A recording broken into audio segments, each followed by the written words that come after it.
Gracias. En la W, un personaje en el mundo. Donald Trump, indiscutiblemente, es un personaje en el mundo. Pues, Félix, otro libro. Este lo firma Fred Trump. Ah, sí. Muy, muy comentado. Está entre los primeros lugares en... Bestseller. Bestseller en este momento, sí. Entonces, el problema es que este libro no es a favor del tío, ¿no? No, todo lo contrario. Y la familia está muy molesta. Se llama All in the Family, The Trumps. We Got This Way. La traducción sería todo queda en familia y cómo fue que llegamos hasta acá, ¿no? ¿Cómo fue que lo hicimos? Fred tiene una interpretación de lo que ha sido Donald Trump. El sobrino dice que un comentario despectivo hacia los discapacitados condujo a que se hiciera este libro. Sí. Eso dice el Washington Post. New York Times. Sobrino dice que Trump sugirió que algunas personas discapacitadas deberían simplemente morir. Esa es la primera pregunta, David, porque yo no tengo claro el contexto de esa frase.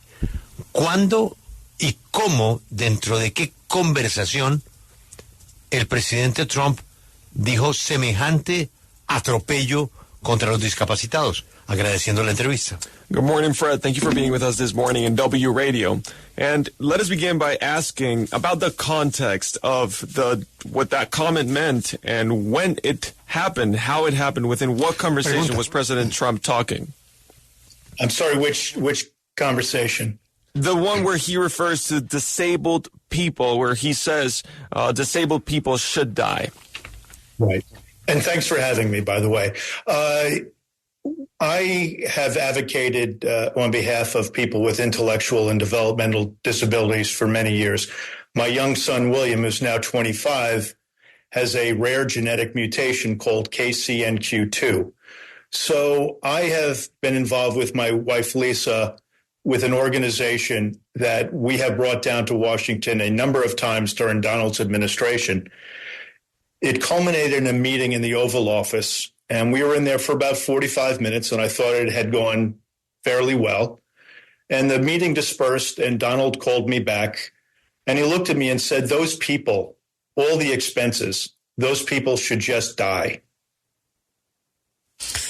Pues él nos da un poco de contexto sobre esa frase de que las personas discapacitadas deben morir. Nos dice que él ha luchado por las personas con discapacidades mentales por mucho tiempo. Nos cuenta la experiencia personal con su hijo, que ya tiene 25 años y que se llama William, que tiene una rara mutación genética y por eso está muy involucrado con su esposa en una organización con la que, pues, cuando Donald Trump era presidente, llevó a la Casa Blanca, y en una reunión en la oficina Oval de 45 minutos que él sintió que estaba bien. Posteriormente, cuando terminó, Donald Trump lo llamó y le dijo que todos esos gastos en esas personas pues no valían la pena, así que todas esas personas simplemente deberían morir. Y David, cuando su tío, el presidente de los Estados Unidos, le dijo que los discapacitados deberían morir, ¿él qué le dijo? Fred, ¿qué le dijo al tío Donald? Fred, and what was your response to that comment when Donald Trump told you that? What did you say? I just thanked him for his time. There was really nothing that you could say. It's an inexplicable comment, what he said about people he didn't know. But if you don't mind, if I go to a further story, a few years later, when he and I were talking on the phone together, and he said about my son, William, again, your son doesn't recognize you. Why don't you just let him die and move down to Florida? So this is the second time I had heard this comment from him. Yet this was the first time he had said it regarding a family member of his grandnephew, a person he had never met nor never asked to meet. So he made this comment, and I still don't understand how a human being could say that about another human being. But again, about his grandnephew. So I paused for a few seconds and said, no, Donald, he does recognize me. Bueno, y nos dice que simplemente en ese momento, en esa conversación, cuando Donald Trump le hizo ese comentario desagradable, simplemente él le agradeció por su tiempo porque nada más podía explicar esa frase que para él pues no tiene ninguna explicación y de personas que no conoce. Y nos dice que si él va más allá, unos años después, cuando hablaba por teléfono nuevamente con Donald Trump, le dijo que su hijo William no lo reconoce y que simplemente debería dejarlo morir y mudarse a la Florida. Así que esa fue la segunda vez que se expresó de una manera similar, pero esta fue la primera vez que lo hizo sobre un familiar que ni siquiera pues he tratado de conocer, y él no entiende cómo un humano dice eso de otro ser humano. Así que él simplemente le respondió en esa ocasión: no, Donald, William sí me reconoce. Y pues esa fue la segunda interacción en donde el expresidente tuvo un comentario como esos. David, ¿cómo está William hoy? Yeah, Fred, how is William today? Where is he? How is he? Well, thank you very much for asking. I really appreciate that. Medically, William is doing well right now. He is on seizure medications every day. But the struggle that my wife Lisa and I have with William is having a meaningful day program, something that will put him out in the community and make him feel part of that community. And in this country, if you have a disability, when you're young, you go to schools, there are legislation that gives children up to adulthood different programs throughout their day, therapies, which is great and very important. When you become an adult, that's when the real issues start. Housing issues. I mean, does a child that now is an adult live at home with their parents? If their parents are working, how does the daycare come about? If you want to move him or her out of your home, where do they go? A group home or some other place? And that's one of the major issues that I will be bringing forward to discuss, because it's a major issue right now. Él le agradece por preguntar por su hijo William. Nos dice que William está médicamente bien, tiene una medicación diaria, y es una lucha que él ha tenido junto con su esposa para que William pues pueda tener como un día a día o un plan diario que lo saque a la comunidad y que lo haga sentir parte de esa comunidad en ese país. Nos dice que en los Estados Unidos, si una persona tiene discapacidad, pues los jóvenes van al colegio, hay mucha legislación de apoyo para esos niños, pero esos programas llegan hasta la adultez. Nos dice que está muy bien recibir esas terapias, digamos, en la adolescencia y cuando son niños, pero ya después cuando son adultos, ahí comienzan los problemas, porque ¿a dónde van esos niños después? ¿Qué tipo de atención les dan? Cuando ese niño se hace adulto, pues debería seguir viviendo con sus padres, o si ya pues los padres no lo pueden tener ahí después, ¿qué tipo de cuidado reciben? ¿A dónde van? Entonces ese es el problema en este momento que él quiere poner el foco y discutir al respecto. David, él creció en ese imperio liderado por el abuelo, que era precisamente Fred Trump. Y ese oscuro rincón de donde sale el imperio Trump, él lo conoce mejor que nadie. Yo quisiera que nos hablara de dónde sale una personalidad como la de su tío Donald. ¿Cuál es el origen? ¿Por qué? Fred, well, you grew up in that empire led by your grandfather, Fred Trump, and we'd like to understand where, from that dark corner, does Donald Trump come from that maybe context that you guys were living in. You know it better than anyone else. So from your words, tell us where a personality like your uncle come from. And why Donald is like that? Right. Good question. My grandfather, Fred Sr., was a very domineering man. He was very successful. When you're in the real estate business in New York, you better be tough. And my grandfather started working when he was a skinny 10-year-old kid in Richmond Hill, Queens, very close to where I and Donald grew up. He was very driven. And Donald, you could tell at an early age had that same passion for success. My father, on the other hand, was a very caring and charming guy. He was the black sheep of the family, if you will.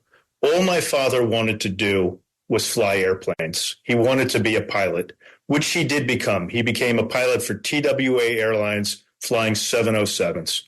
But to my grandfather, that wasn't good enough. My dad was supposed to work in the family business and eventually take it over. My dad wanted no part of it. So Donald was the next likely person. And in fact, my dad gave Donald the pathway to follow in my grandfather's footsteps. But Donald took that as an opportunity to demean my father and to crush him and to crush his spirit. And he even called my father a glorified bus driver, which I think is just a detestable thing. That is the earliest recollection of Donald's cruelty that I remember. And I was a young kid then, but I remember it. I remember him just mocking and demeaning my father.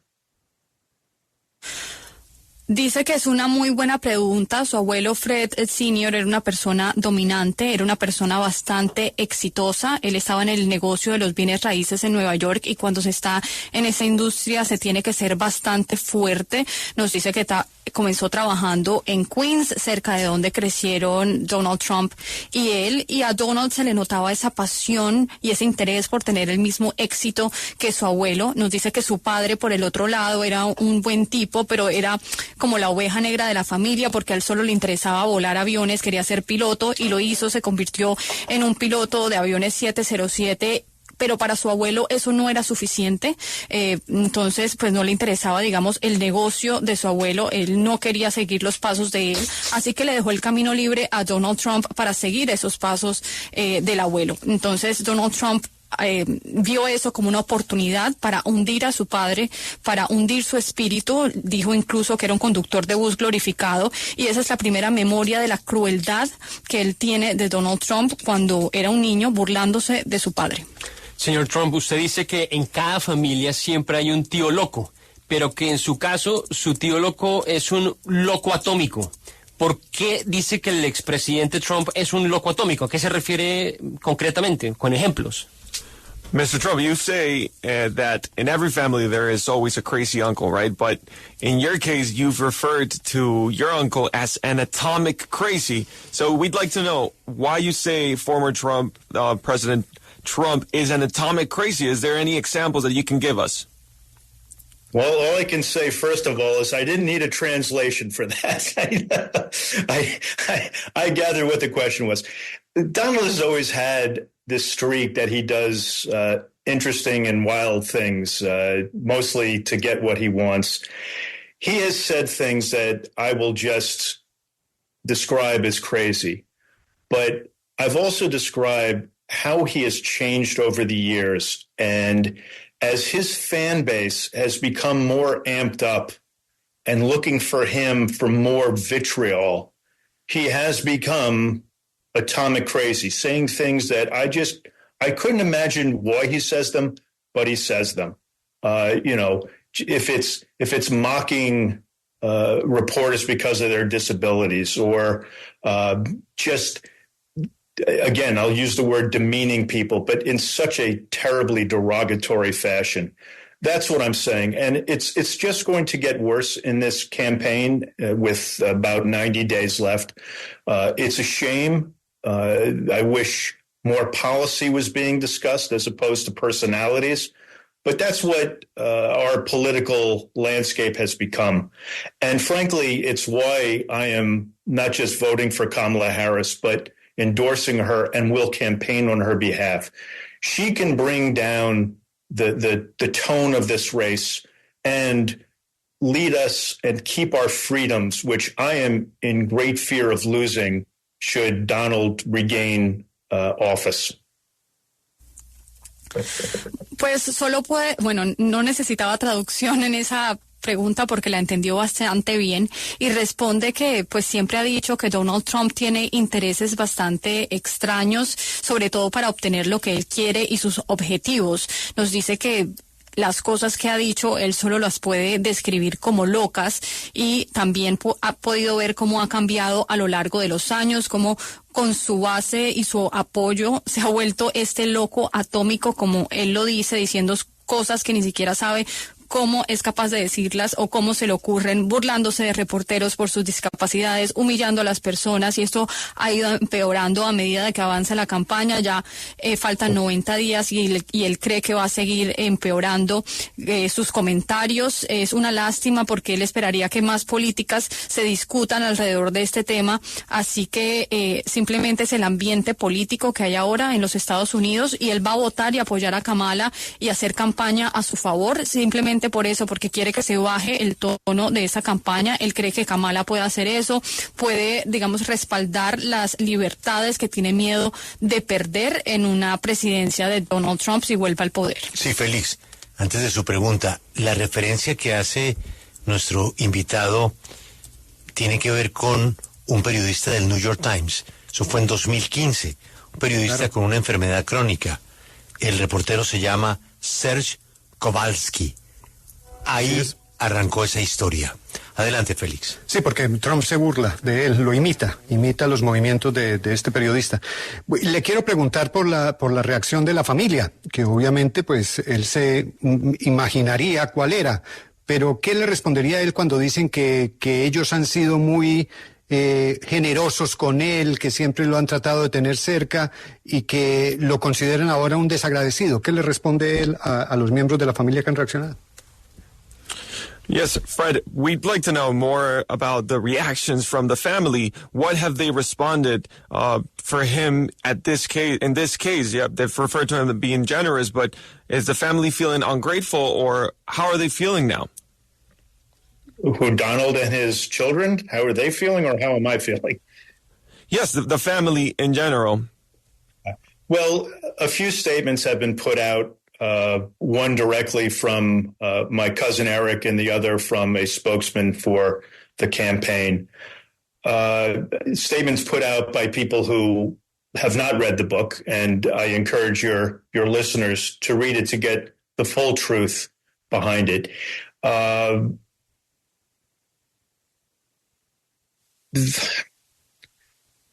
It's just very disappointing that, and I've been so lucky to know so many Latino families. In fact, I feel part of some of these families, and I understand the bonds of family. And it all started for me when my father, again, who was alcoholic and was the embarrassment of the Trump family. And that hurt, and that led to my sister Mary and I being treated like second-class citizens in the family. So if there's one really positive aspect of this book, other than what seems to be a platform in the U.S. and hopefully in other countries to advocate on people with intellectual and developmental disabilities, it's my opportunity to let people know that you could go through all those complex family issues with a very complicated family. And my wife and my three kids, Andrea, Christopher, and William, are living our lives our way. We're happy with each other. We have great friends. And to us, there's nothing more important than that in terms of family. Pues él dice que ya han sacado varias declaraciones, una que llegó de un vocero de la campaña y otra de Eric, uno de los hijos de Donald Trump. Nos dice que son personas que ni siquiera han leído el libro y alienta a las personas a leer ese libro para saber la verdad detrás de esta historia. Bueno, le decepciona mucho porque nos dice que él ha podido conocer o estar muy de cerca de las familias latinas, se siente parte de las familias, entiende la conexión que hay dentro de estas familias, y él pues nos lleva de nuevo a la historia de su padre, que él dice que era alcohólico, siempre se consideró como la vergüenza de la familia Trump, y eso siempre le dolió porque los trataron a él y a Mary, su hermana, como unos ciudadanos de segunda clase. Pero algo positivo de todo este libro es que le está dando esa plataforma en los Estados Unidos y otros países del mundo para seguir luchando por esas personas que tienen algún tipo de discapacidad. Y también para hablar sobre esas personas que tienen problemas familiares dentro de una familia absolutamente compleja, porque él es un ejemplo de cómo sus 3 hijos, su esposa y él han podido vivir su vida a su manera, felices, y nos dice que nada más es importante para ellos que la familia y sus amigos, así que están viviendo su vida de la mejor manera a pesar de las dificultades que tuvieron con su familia. Fred, al juez de origen colombiano Juan Merchan le dijo, look where he comes from, miren de dónde viene. A los mexicanos en 2015 no los bajó de delincuentes y violadores. A Kamala Harris igual por el origen de su familia. ¿Esto es de siempre? O sea, ¿Donald Trump siempre ha sido un hombre que critica a la gente por su origen o se ha agudizado este tema desde su entrada a la arena política?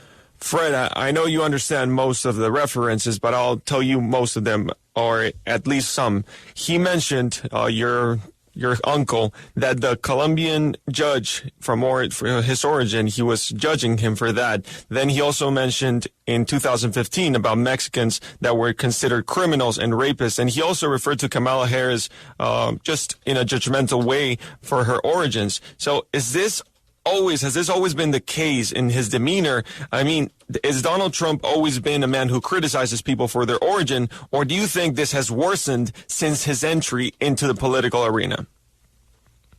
He's had aspects of comments such as those. It has definitely taken on a more disturbing tone, if you will. The judge, I remember, I don't understand what difference does it make if he's Colombian or by origin. He's a judge. So that should be good enough for him. Regarding what he said about Kamala Harris, he was, oh no, she's not black, or she turned black. You know, as a political junkie for my entire life, I just didn't understand what he was getting out of that. I really didn't. And if he eventually thinks he may have made a mistake, he'll never criticize himself for that. I'm sorry, could you repeat the second? There were 3 issues. There was the Colombian judge, or the... Yes, and the third one was just mentioning that Mexicans were criminals and rapists. Yeah, I really would like to answer that, because that hits home to me in a certain way. First of all, it's nonsense. It's just wrong, but it amps up his base. They love to hear that, because people that his base feel are beneath them are fair game. Let me just say it this way. William lives in a group home. He is cared by people 24 hours a day, except when he's back at his home with Lisa and I. Those caregivers are the heroes in this story. They sometimes have 2 jobs, yet they still come to take care of my kid and millions of others. And guess what? They come from the same countries that he is just demeaning.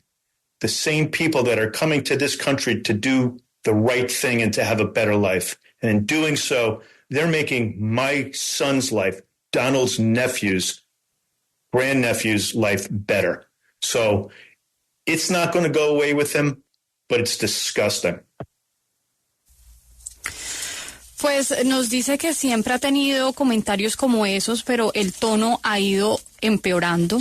Lo que dijo sobre el juez colombiano lo recuerda y no entiende qué diferencia hace de que el juez sea colombiano o de otro origen. Es un juez y punto. Eso debería ser suficiente para Donald Trump. Sobre lo que dijo de Kamala, de pronto fue un error político cuando aseguró que se volvió negra. No entiende por qué diría algo como así en plena campaña.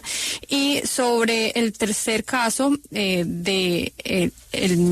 los mexicanos, sobre el comentario desagradable que dijo de los mexicanos, él sí le gustaría responder porque lo toca personalmente. No tiene sentido, está mal, pero digamos que la base de Donald Trump ama escuchar ese tipo de comentarios porque digamos que les agrada así su personalidad y ese tono.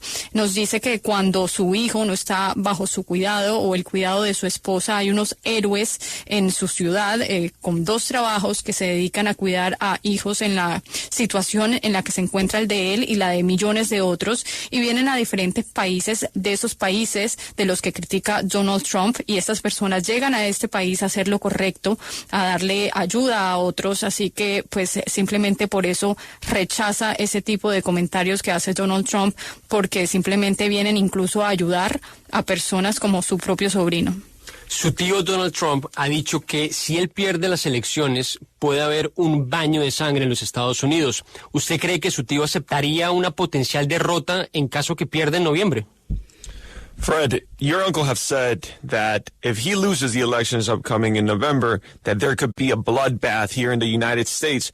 Do you think that your uncle would accept a potential defeat if that's the case in November? He won't accept it, just like he didn't the last one.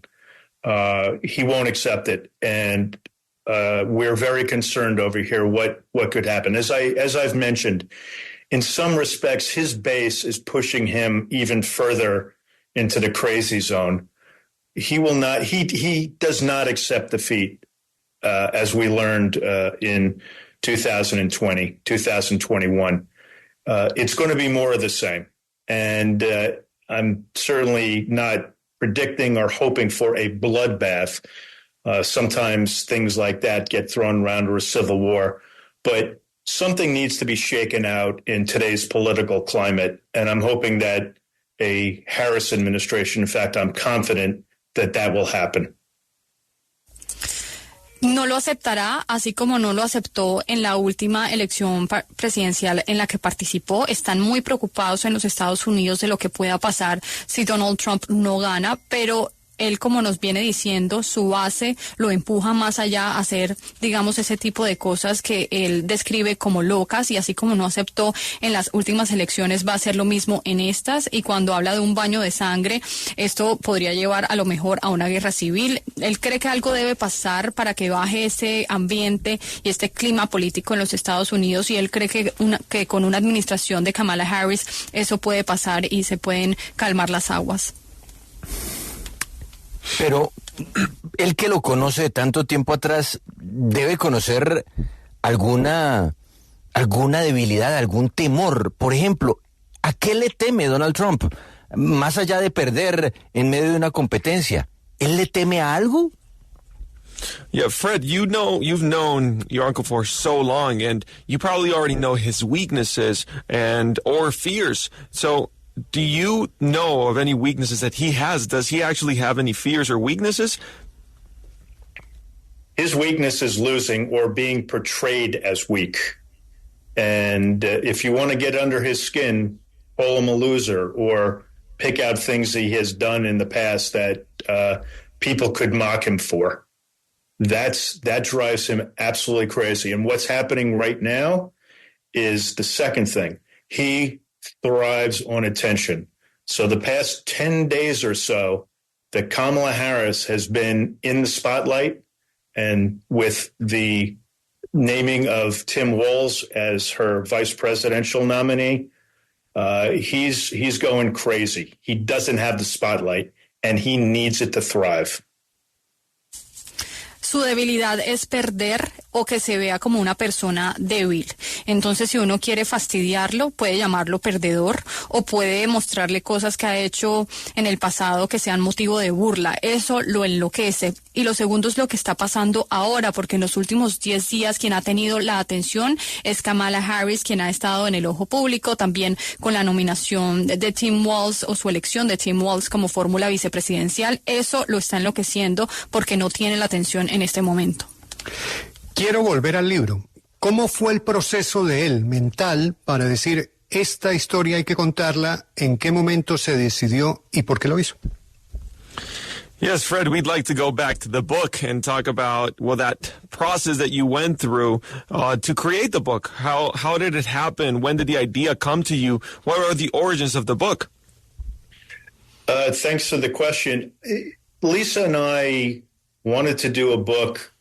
You could call it a tutorial, if you will, of all the incredible experiences we had with different medical doctors and therapies, trying to do our early advocacy on helping people who are in similar circumstances. But as we started doing that, I did go back thinking about my father. Again, a very caring and charismatic guy, and William, just so courageous.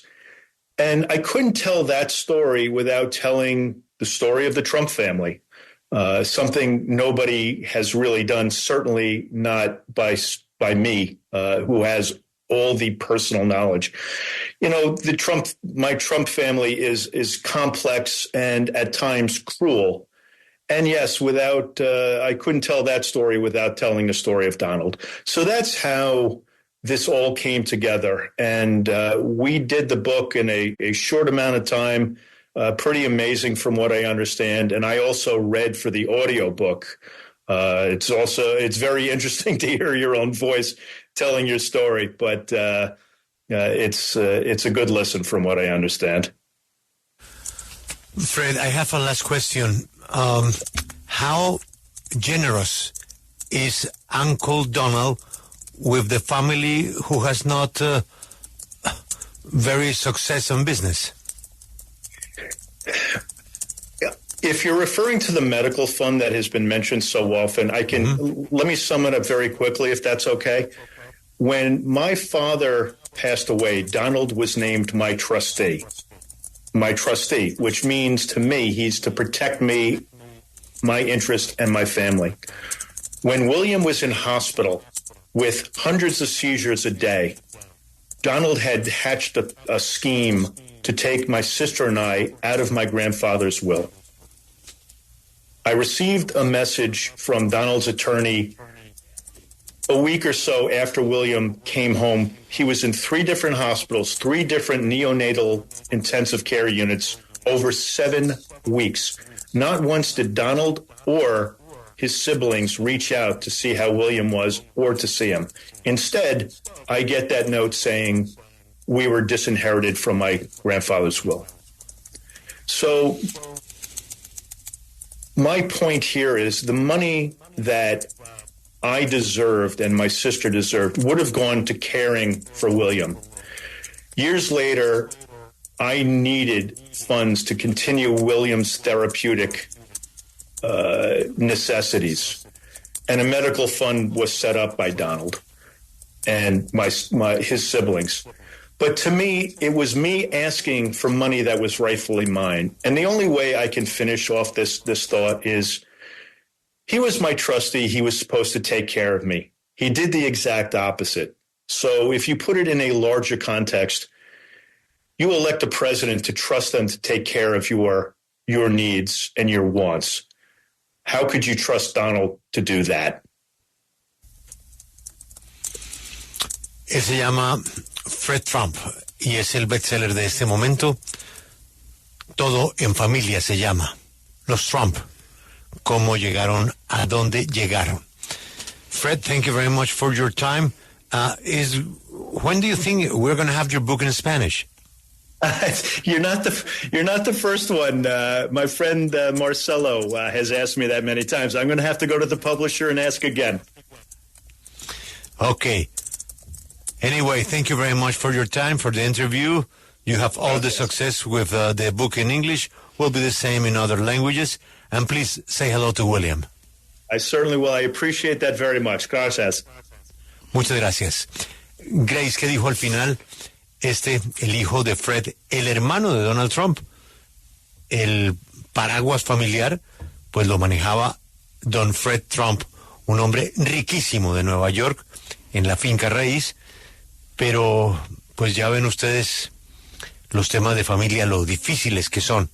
En este caso, lo que tiene que ver con la protección, que fue lo que le pregunté al final, que decía el testamento debería proteger a nuestro invitado Donald Trump. Su padre murió hace muchos años. David, ¿en qué año murió Fred, papá? Sí, murió en 1999, Julio. Nació en 1905. Sí, señor. Grace, ¿qué dijo al final nuestro invitado? Bueno, sobre la historia del libro, nos cuenta que Elisa, su esposa, y él querían hacer un libro, una especie de tutorial sobre las experiencias increíbles y las terapias y todo este proceso que ha tenido su hijo, una persona con discapacidad, como ya nos venía contando, para pues explicar esa lucha con estas personas que sufren o padecen lo mismo y tenían una circunstancia similar que le pudiera servir como un tipo de ayuda. Pero siempre que trataba de realizar este libro, esta especie de tutorial, llegaba a la historia de su padre, lo carismático que era, el buen tipo que era, lo valiente que era. Así que él decidió que debería contar primero la historia de su familia, algo que nadie había hecho de esa manera, desde adentro, con el conocimiento en primera persona de lo que era esta familia tan compleja, a veces cruel. Así que él no podía hacerlo primero y era ese tutorial que tenía pensado inicialmente, sin contar la historia de Donald y explicar cómo era Donald. Así que así surgió la idea de hacer este libro, que escribió en un corto bastante tiempo. También hizo un audiolibro que nos confiesa es un poco extraño escuchar su propia voz contando su propia historia.